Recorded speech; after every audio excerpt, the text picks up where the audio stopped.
Oke, jadi mari kita coba bahas lagi mengenai serialnya dari Classroom of the Elite. Dan kali ini itu sendiri masih mengenai isi dari volume kedua pada tahun ketiganya. Spoiler ya, tentu aja video kali ini itu sendiri bakalan jadi video spoiler. Jadi jika kalian itu tidak keberatan, yuk mari kita coba lanjutkan. Nah, jadi pada video kali ini VOV berasal dari kelasnya dari si Ryuen ya, Ryuen Kakeru. Ya, baru saja menyelesaikan makan malam sendiriannya di asrama, Kaneda kemudian berdiri di depan gedung karaoke dengan kacamata depan yang terang menderang. Sambil terus gelisah, ia menggeser-geser kakinya. Di mana waktu pertemuan dijadwalkan pukul 8 malam, tapi dia datang jauh lebih awal daripada yang seharusnya. Tangannya bergerak resah, kadang merapikan lengan bajunya, kadang menyesuaikan kacamatanya. Sementara matanya mulai menelusuri sekitar. Dan sesekali dia menghelakan nafas pelan atau berjalan berputar kecil di depan gedung, pura-pura menghabiskan waktu meski sebenarnya dia gugup. Namun semua tingkah aneh itu langsung hilang ketika seseorang muncul. "Selamat malam, saya menantikan kerjasama kita hari ini, Shina-san," ucapnya terbata-bata sambil membungkuk dengan sopan. Ya, kacamatanya yang agak miring karena gerakan tersebut segera ia rapikan kembali dengan gerakan yang sudah terbiasa. Senyum yang ia tunjukkan tampak kaku, hampir seperti dipaksakan.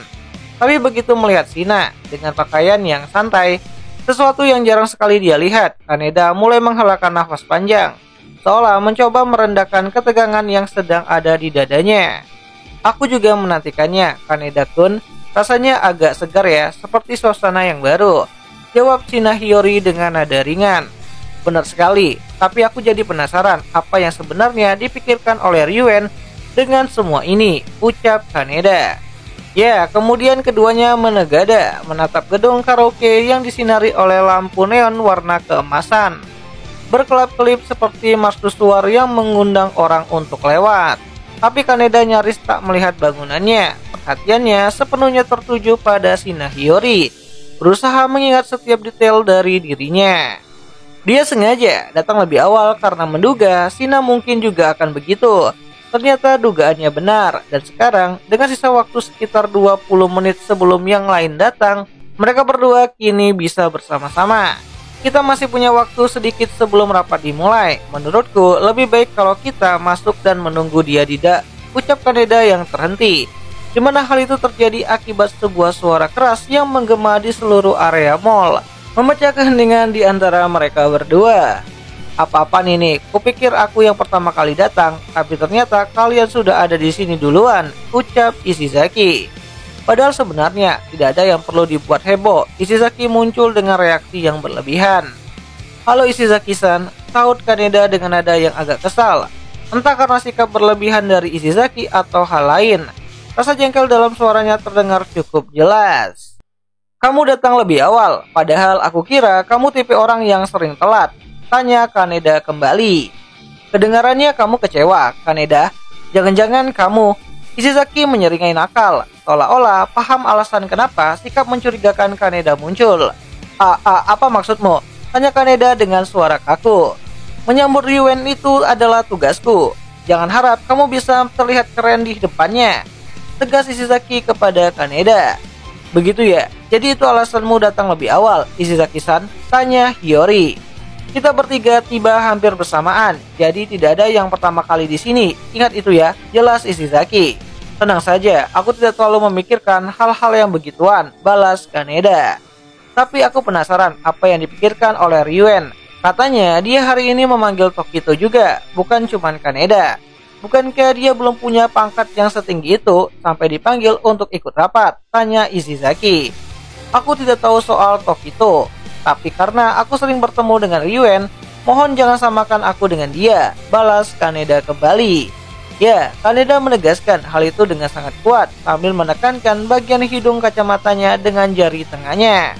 Memang, Kaneda sering berdiskusi dengan Ryuen selama masa ujian, kebanyakan secara berduaan saja, membicarakan strategi pribadi yang bersifat rahasia.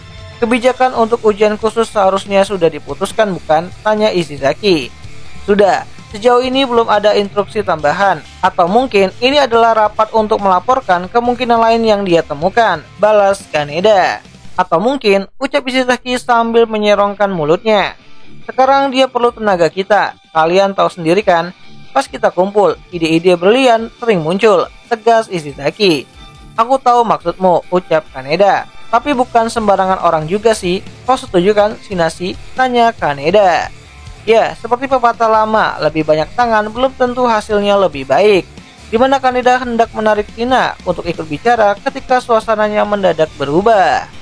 Namun tiba-tiba saja Ryuen datang. Begitu dia muncul, obrolan Ryu itu langsung meredup jadi keheningan.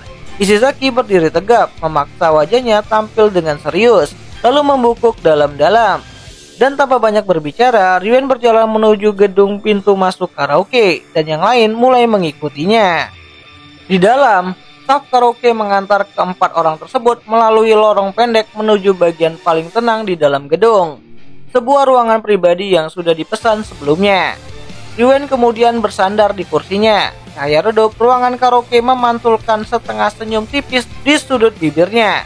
Dan saat ia menggeserkan menu ke tengah meja, pesan sesuatu, ucap Ryuen dengan datar.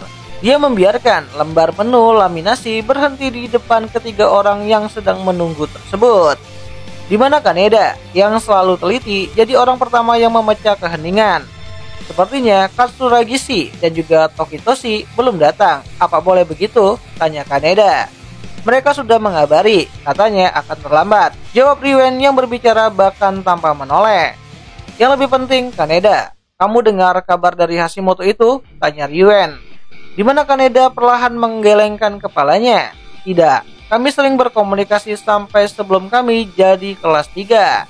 Tapi sejak transfer Ayano Koji dipastikan, dia mengabaikan pesanku begitu saja, jelas Kaneda. Di mana Ryuen menutup matanya sebentar, sudut bibirnya terangkat sedikit. Jadi dia sudah mengambil keputusan itu, ucap Ryuen. Dan saat Kaneda merapikan kacamatanya, Kaneda berkata, kelihatannya dia sangat menghargai kemampuan Ayano Koji. Baru-baru ini aku sampai harus menilai ulang pendapatku tentang dia beberapa kali. Tapi aku masih percaya Hashimoto akan meninggalkan dirinya. Pilihan untuk pindah kelas, sambung Kaneda. Ya, Takayanagi pasti akan menganggap diplomasi Hashimoto seperti kelelawar itu lucu. Tapi soal Ayano Koji, tidak ada yang tahu bagaimana hasilnya. Kalau dia sampai terlihat menyiapkan jalan keluar hanya untuk dirinya sendiri, dia akan diputus tanpa ampun. Bahkan orang itu pun tidak cukup berani untuk mengambil langkah seperti itu, terang Ryuen. Memilih antara dua jalan, menjilat kelas lain dengan resiko besar, atau benar-benar berkomitmen penuh untuk tenggelam atau berenang bersama Ayano Koji. Itulah keputusan akhir setelah menimbang pilihannya, jawab Ryuen.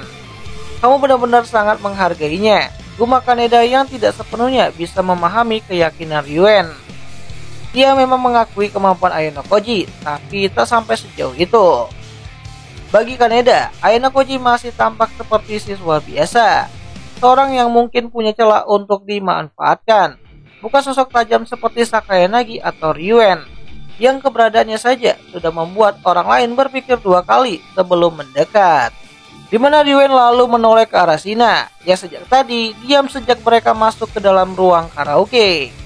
Menurutmu bagaimana Ayano Koji sekarang? Tanya Ryuen. Aku? Jawab Shina dengan terkejut. Sejak dia pindah kelas, dari tindakannya, menurutmu apa yang dia kejar? Tanya Ryuen. Ya, Shina tampak ragu sejenak, lalu teringat ekspresi wajah Ayano Koji beberapa hari yang lalu. Di mana di sana mereka kebetulan bertemu di dalam lift, ekspresi yang terus menempel di pikirannya, tapi tetap tidak bisa ia pahami. Aku tidak yakin, aku tidak bisa menjawab dengan baik, balas Hiyori. Di mana Ishizaki menggelengkan kepalanya sambil tersenyum pasrah. Itu nggak mungkin, Ryuen. Cara Shina melihat Ayano Koji itu pakai filter tahu, jawab Ishizaki. Filter? Apa maksudmu? Ishizaki sih? Tanya Kaneda dengan nada suaranya yang penasaran sekaligus geli mendengar istilah aneh itu dari Ishizaki. Ya, filter khusus, filter Ayano Koji, jelas Ishizaki. Dan mendengar hal tersebut ekspresi Kaneda langsung mengeras, jadi tajam dan serius, seolah-olah perkataan itu bukan sekedar lelucon. Aku, jawab Hiyori. Ya, bahkan Shina yang biasanya lamban dalam hal-hal begitu, paham maksud Ishizaki, di mana wajahnya menunduk kikuk. Sementara itu, hanya tatapan Ryuen pada Shina yang sama sekali tidak berubah. Aku tidak peduli apa perasaanmu terhadap Ayano Koji, tapi selama kamu anggota kelasku, kamu harus bekerja demi kemenangan kelas. Mengerti kan? Tegas Ryuen. Dimana mendengar itu, Shina mengangguk pelan dengan sungguh-sungguh sambil menjawab, "Iya, aku mengerti." "Bagus, jadi kamu sudah sempat bicara dengan Ayano Koji sejak dia pindah kelas? Cepat ceritakan hal tersebut," ucap Ryuen. "Tidak, sebenarnya aku belum sempat benar-benar berbicara dengannya," balas Hiyori. "Hah? Kenapa? Padahal aku sudah suruh dia untuk menemuimu langsung," sambung Ishizaki. Di mana Ishizaki memiringkan kepalanya dengan bingung, sementara semangat Shina jelas-jelas merosot begitu nama Ayano Koji disebutkan. "Kalau begitu biar aku yang hubungi dia sekarang," ucap Ishizaki. Namun Ryuen segera memotong. "Cukup, nyanyi saja," tegas Ryuen. Ya, seolah bilang tidak ada gunanya menambahkan perkataan yang tidak perlu, Ryuen meraih mikrofon dan melemparkannya ke arah Ishizaki. Baiklah bos," balas Ishizaki dengan sigap. Ya, Ishizaki menangkapnya dengan cekatan, lalu menyeringai lebar, merasa dirinya dipercayakan menjadi pengatur suasana pada pertemuan kali ini. Lalu begitu Ishizaki memilih lagu, musik intro mulai mengalun memenuhi ruangan. Ya, saat suara Ishizaki mulai terdengar naik, pintu kayu berat di ruangan tersebut itu pun tiba-tiba terbuka, di mana Katsuragi masuk lebih dulu. Suaranya langsung memotong suasana yang ada di dalam ruangan. "Maaf membuat kalian menunggu," ucap Katsuragi. Dan begitu Katsuragi selesai berbicara, Tokito langsung menerobos masuk, berdiri di dekat Ryuen. "Apa-apaan ini? Aku kok juga ikut dipanggil ke sini?" tanya Tokito. Di mana Ryuen menyeringai. Kadang-kadang menyenangkan juga mendengar pendapat dari orang yang berguna dan orang yang gak berguna juga. "Cuma kepikiran saja sih untuk melakukan hal tersebut," ucap Ryuen. Sementara itu, suara nyanyian penuh semangat dari Ishizaki memenuhi ruangan, dan percikan ketegangan mulai terlihat di antara Ryuen dan juga Tokito. "Tenang dulu," kata Katsuragi. "Pertama-tama, jelaskan kenapa kalian kumpulin kita hari ini. Kan rencana untuk ujian khusus seharusnya sudah rampung," tanya Katsuragi. "Pembongkaran Ayano Koji dan ujian khusus berikutnya. Kupikir aku akan sentuh dua hal tersebut," jelas Ryuen. "Oh, kedengarannya topik yang cukup menarik," balas Katsuragi. "Ada informasi baru soal Ayano Koji?" tanya Ryuen. Tidak ada. Aku jarang berbicara dengannya belakangan ini," jawab Katsuragi. "Selalu ada orang dari kelas C, biasanya sih Hashimoto, yang selalu mendekati Ayano Koji. Jadi aku menghindari kontak yang tidak perlu," sambung Katsuragi. Di mana Tokito hanya menunduk dan memilih untuk diam saat mendengar percakapan Ryuen dan juga Katsuragi. "Ryuen sih, kalau tidak keberatan, bolehkah aku menyelidiki Ayano Koji? Karena aku belum benar-benar mendekatinya sampai sekarang ini. Mungkin aku bisa menemukan sesuatu yang baru," tanya Kaneda. "Lakukan sesukamu," jawab Ryuen tanpa ekspektasi. Dan setelah lagu Ishizaki selesai, pembicaraan beralih ke ujian khusus berikutnya. "Menurutku, hasil ujian khusus kali ini tidak akan jadi masalah besar, tapi tidak mustahil poin kelas akan berfluktuasi cukup besar di ujian khusus berikutnya. Kehilangan poin itu tidak bisa dimaafkan," ucap Kaneda. Di mana Katsuragi, yang mungkin sependapat dengan prediksi Kaneda, mengangguk dengan tegas.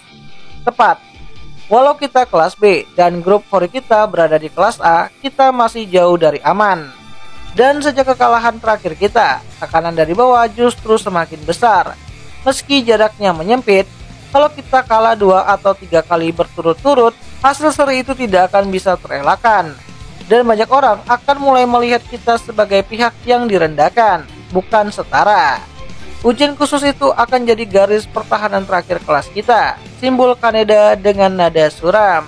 "Sekarang masih bulan Mei, dengan ujian khusus utama berikutnya dijadwalkan pada bulan Juni atau Juli. Skenario terburuk bisa terjadi bahkan sebelum semester genap separuh jalan. Beban tantangan yang menanti terasa semakin berat. Kalau ada harapan," kata Katsuragi menalar, "maka kemungkinan ujian khusus yang murni hanya soal akademik itu tidak terlalu tinggi. Belajar memang bagian dari kehidupan pelajar, itu tidak terpisahkan. Tapi kalau kita dipaksa bersaing hanya di ranah itu, kelas ini dari awal sudah tidak punya peluang. Sekolah tidak akan membiarkan kompetisi terlalu miring begitu saja, jelas Katsuragi. Dan saat penyusunan kelas, saat penerimaan, kelas A dipenuhi mayoritas siswa unggulan. Itu jelas keuntungan besar, semacam tabungan besar sejak awal. Namun kalau semuanya ditentukan hanya dari situ, tidak perlu lagi adanya kompetisi. Itu hanyalah sebuah formalitas yang sia-sia. Kalau hadiahnya sepadan, tambah Katsuragi lagi, kita harus memakai segala cara yang kita punya, termasuk poin pribadi yang kita simpan terakhir kali. Aku tidak menganjurkannya, tapi kalau sudah sampai di garis tipis, etika pun mungkin akan dipertimbangkan, sambung Katsuragi. Kamu mulai mengerti kan, Katsuragi? Tapi aku tidak berniat bertanding hanya sesuai aturan.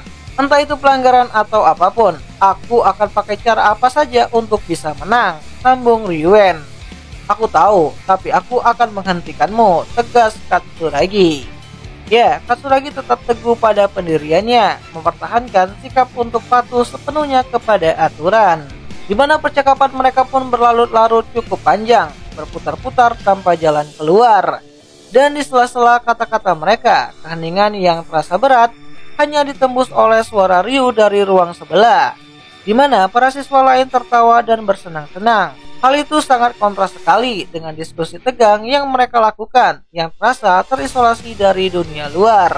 Ryuen-kun, kamu tidak sedang berusaha memaksa informasi tentang Ayano Koji keluar dariku kan? Tanya Hiyori.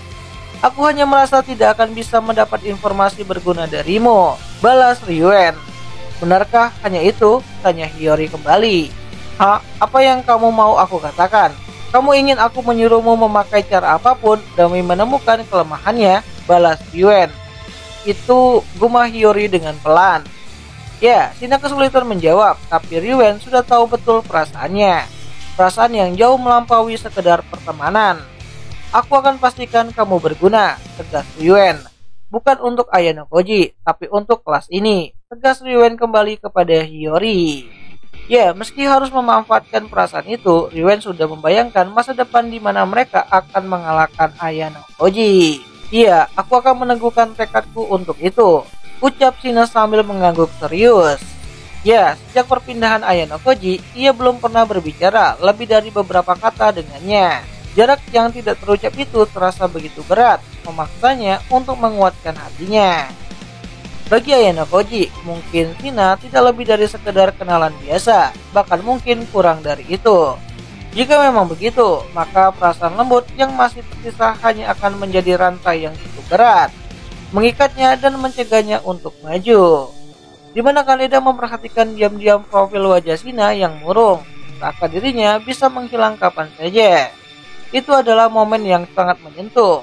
Pertarungan batin pertama bagi seorang pria yang selama ini hidup jauh dari api konflik. Nah, jadi itulah kelanjutan dari isi volume kedua pada tahun ketiganya dari serialnya light novel Classroom of the Elite. Dimana jika kalian suka dengan konten seperti ini, kalian bisa bantu aku dengan cara tulis di kolom komentar. Bang, lanjut bang, nanti akan aku coba lanjutin ceritanya. Dan akhir kata itu ajalah dulu mengenai video singkat kali ini, dan jika ada yang salah aku minta maaf dan sampai jumpa di pembahasan anime yang lainnya. Ya nih.